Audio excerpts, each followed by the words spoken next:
ஓம் நமச்சிவாய நம. ஓம் ஆத்ம சத்குருவே சரணம். குருவே சரணம்.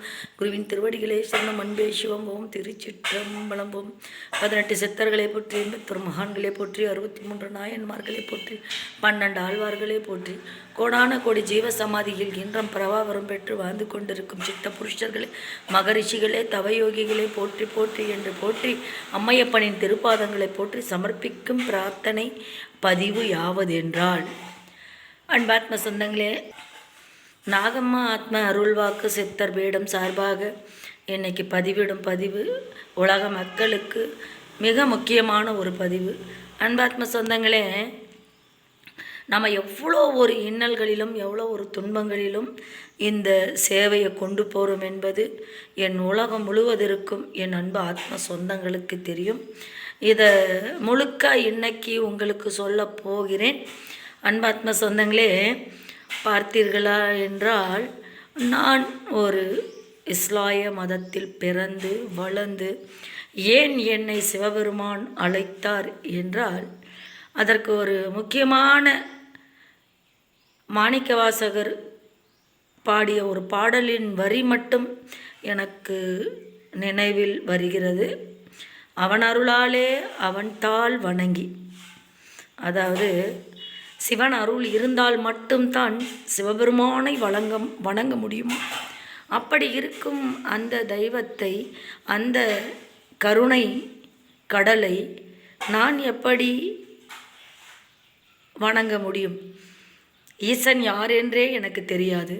அகத்திய மகரிஷி யார் என்று தெரியாது. போகர் மகரிஷி யார் என்று தெரியாது.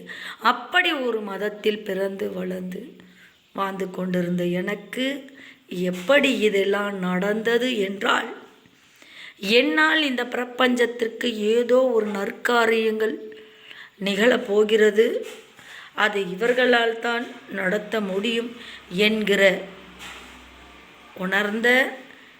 உணர்த்திய பரம்பொருள் என்னை அழைத்தார்.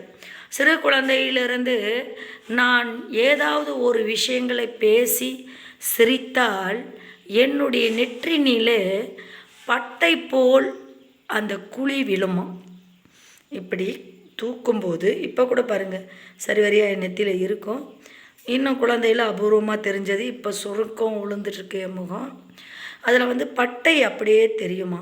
அப்படியே சில நேரங்களில் நாமம் தெரியுமா, நரும்புலேயே நாமம் விழுமா. அப்போது தெரியாத வயதிலே, புரியாத வயதிலே அந்த அறியும் சிவனும் ஒன்று, அறியாதவன் வாயில் மண்ணு என்பதை உணர்த்தி உள்ளார் என் நெற்றி பட்டையிலே சிவனும் ஹரியும். அன்பாத்ம சொந்தங்களே, இதையெல்லாம் நான் இப்போ உணரும்போது ஏதோ ஒரு காலத்திற்காக, ஏதோ ஒரு உலக பணிக்காக என்னை பரம்பொருள் உருவாக்கி கொண்டு இருக்கிறார், என்னை தீட்டி கொண்டு இருக்கிறார் என்பதை மட்டும் நான் அறிந்த உண்மை. அன்பாத்ம சொந்தங்களே, எத்தனையோ மில்லியன் கோடி மக்கள் வாழ்ந்து கொண்டிருக்கும் இந்த கலியுகத்திலே பரம்பொருள் என்னை ஏன் தேர்ந்தெடுத்தாள் என்பது எனக்கு தெரியாது.